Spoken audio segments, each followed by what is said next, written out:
Have you ever wondered how simply typing text into a website can lead to a major security breach, affecting not just you, but potentially countless others? The fundamental difference between stored cross-site scripting, often called persistent XSS, and reflected cross-site scripting lies in how the malicious script is stored and delivered to unsuspecting users. Stored XSS permanently embeds the hostile code within the application's database or file system, while reflected XSS only appears in the browser as a direct result of a specific user request.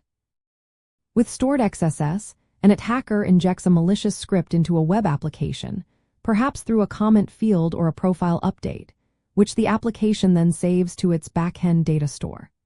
When any future user requests the page containing this compromised data, the application retrieves the malicious script along with the legitimate content, sending it to the user's browser where it executes automatically.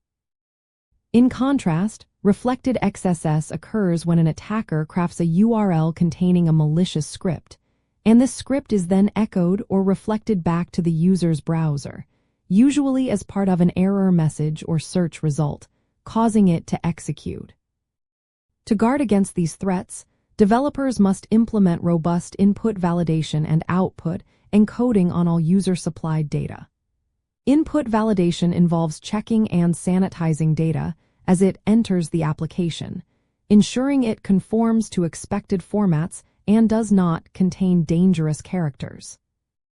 Output encoding then transforms potentially malicious characters into a safe format before displaying them on a web page, preventing the browser from interpreting them as executable code.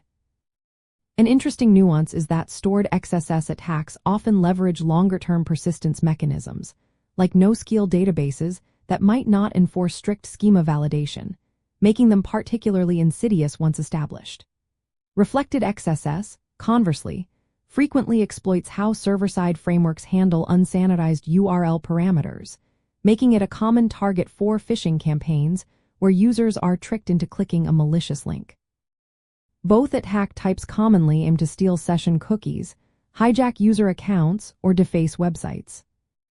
Understanding the distinct lifecycle of each XSS type empowers developers to implement targeted and effective defensive measures, ensuring that user input is always treated as potentially untrusted data and systematically neutralized, thereby protecting both the application and its users from a wide array of web-based vulnerabilities.